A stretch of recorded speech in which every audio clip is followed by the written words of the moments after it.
Hello అండి అందరికీ welcome to my channel Nani's healthy cooking channel అండి. ఈ ఛానల్లో మనము మునక్కాయ ఎగ్గు ఉల్లిపాయతో పులుసు అయితే రెడీ చేసుకుందాము. ఈ వీడియోని మొట్టమొదటిసారిగా చూసేవాళ్ళు ఎవరైనా ఉంటే ప్లీజ్ లైక్ షేర్ సబ్స్క్రైబ్ అండి.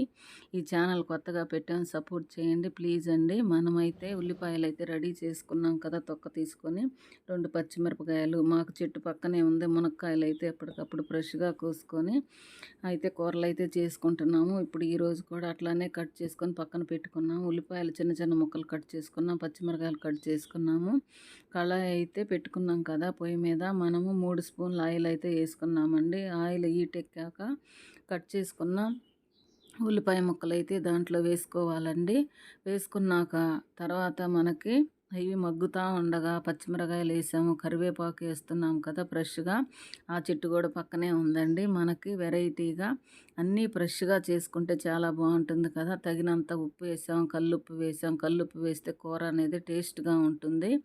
మునక్కాయలు కడిగి పెట్టుకున్న మునక్కాయలు అయితే దాంట్లో వేసుకున్నాము. 2 నిమిషాలు అట్లా మగ్గిన తర్వాత గ్రేవీ కోసం మనము పక్కన చింతపండు అయితే నానబెట్టుకున్నాం కదా, ఒక 2 గ్లాసులు చింతపులుసును అయితే తీసుకొని రెడీగా పెట్టుకోవాలి.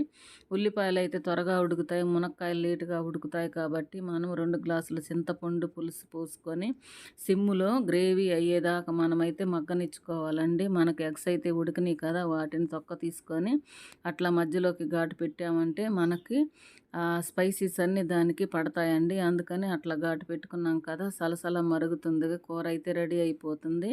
మనకైతే తగినంత కారం వేసుకున్నాం కదండి, మునక్కాయలు ఉడికాయి. మనం కట్ చేసుకున్న ఎగ్స్ అయితే 1 బై 1 అట్లా వేసుకొని ఉడికిన తర్వాత చూశారు కదా, అట్లా ఉడికిన తర్వాత 2-3 నిమిషాలు సిమ్ములో మగ్గనిచ్చినట్లయితే మనకి ఎంతో టేస్టీగా ఎంతో రుచిగా మనకైతే ఎగ్గు మునక్కాయ పులుసు అయితే రెడీ అయిపోయింది. చూసారా, చివరికి ఇంకా కొత్తిమీర వేసుకొని దించటమేనండి. కూర చూస్తేనే మనకి తినాలనిపిస్తుంది కదా. మీరు కూడా ఇలాగే ట్రై చేయండి. ఎగ్ అయితే ఉడికింది కదా, సూపర్గా ఉంది. మునక్కాయ ఎగ్ కాంబినేషన్తో మనకి తినాలని తహతహలాడుతున్నాం కాబట్టి అటు వేడిగా రైస్ ఉడుకుతుంది, ఇటు కూర కూడా రెడీ అయిపోయింది. ఎంతో కలర్ఫుల్గా ఎంతో టేస్టీగా మనకైతే ఎగ్గు మునక్కాయ పులుసు అయితే రెడీ అయిపోయింది కదండి. ఇట్లా మనం వండిన కూర టేస్ట్ చేయకపోతే మనకు బాగోదు కదండి. వెంటనే టేస్ట్ చూస్తేనే మనకు ఆ మజా అనేది తెలుస్తుంది కదా. టేస్ట్ అయితే వేరే లెవెల్లో ఉంది. మీరు కూడా ట్రై చేయండి. ఇట్లాగా ట్రై చేసి మీరు కూడా ఎలా ఉందో కమెంట్ చేయండి అండి ప్లీజ్ అండి. ఇదిగోండి, మనం ఇట్లా వేడి వేడిగా వండుకొని రైస్ తింటే బాగుంటుంది కదా. చలికాలం అయినా వర్షాకాలం అయినా మనకి ఎప్పుడంటే అప్పుడు ఆహారాన్ని వేడిగా తింటే బాగుంటుంది. ఇది నా ఒపీనియన్ అండి.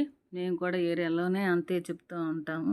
వేడివేడిగా రైస్ అయితే ఎప్పటికప్పుడు వండుకొని తింటే చాలా బాగుంటుంది కదా. ఇది హెల్త్ టిప్ అండి.